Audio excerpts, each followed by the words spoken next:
Kabalo ba mo na naa-data karon sa pinakataas na bundok diri sa Samal Island. Mao ni siya ang ginatawag nilang Puting Bato. Hi, this is Ken. Another day, another vlog for today. Karon guys, kaya tuon na itong pinakataas na bundok sa Samal Island. Mao din ni siya ang Puting Bato, and 6 AM pa lang nilarga na ko gikan Davsam para mo sakay og barge. Tas nagtanatan ko sa dagat pasig makakita tag maayhon. Pagkababa na ko sa barge kay nasakay dayon may bao-bao na motor, tas gisugtan na namo ang pag-heist guys para kitsi ata mi kabuok ni saka na grupo diri.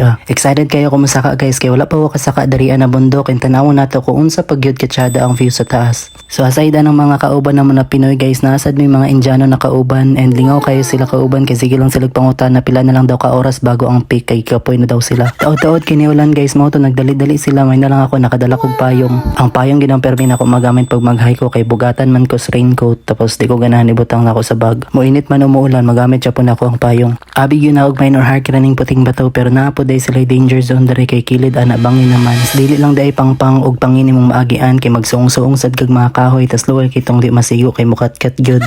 Ako kay magsuong-suong ra ko diri kay murag masigo man ta, tas mag-video ko bahalag lisod. Pa-video unta ko kay ate sa likod, pero murag nihilak naman kay daghan giglamok diri asad, maong dapat wala ko nag short.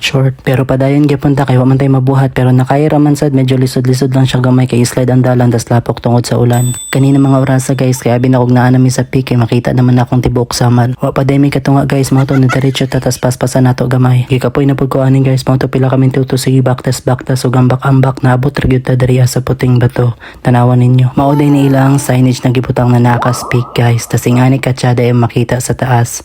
Grabe ka hangin ug katsada sa taas. Pwede sad mo mag-camping diri pagdala ra mo og tent niyo para matulugan. Mao to kung ako sa inyo, try niyo pagsaka diri banaw guys. Mao ra to, this is Ken, and see you on my next vlog. Mwah.